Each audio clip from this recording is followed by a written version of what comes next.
Hey, in this video I'm gonna show you two small scripts. Here's the scripts in action. I can jump between different instruments with a key command. And what it does is that if I have this pop-up VST or like this VST insert highlighted and I press the key command, it will jump to the name of that track. So first we, so you can see music mix dialog down, or this Vienna Instrument Pro, or for instance Guitar 1. And the other script will jump to the previous channel that I was on before jumping.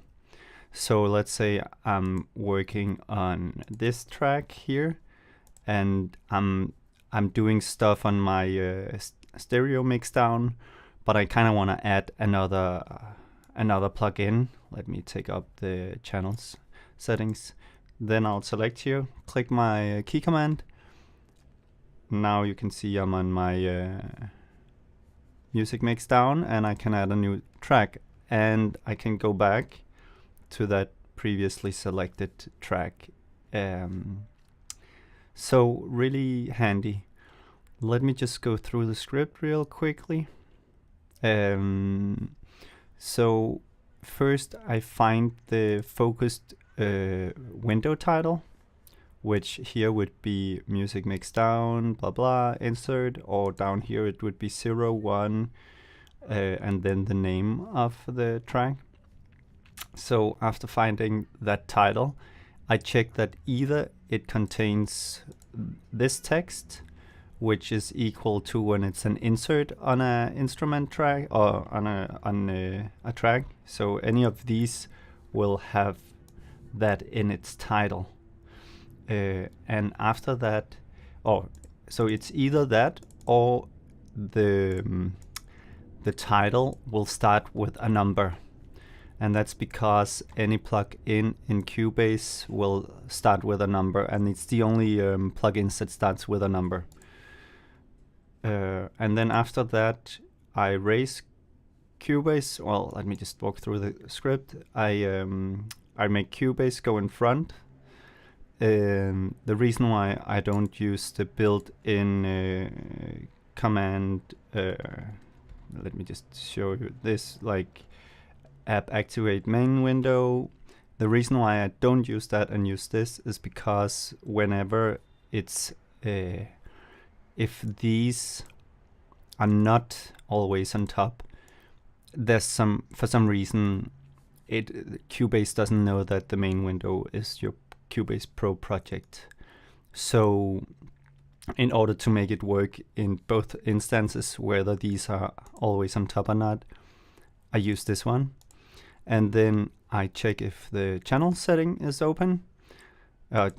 And that's because that's the track I'm on right now, the name of that track I want to save. So when my channel setting is open, I get the previous track name.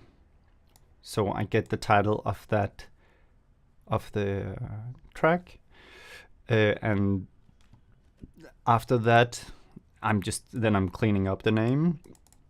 And if the channel settings were closed, I close them again here. Then I, if it was with the insert name, then I will find the track using the finder function in Cubase, writing in the name, and I focus back. And if it was the one starting with a number, so a VST instrument, I basically do the same thing. And the previous selected track name I save as a global state, and that's what I'm using in the second script here.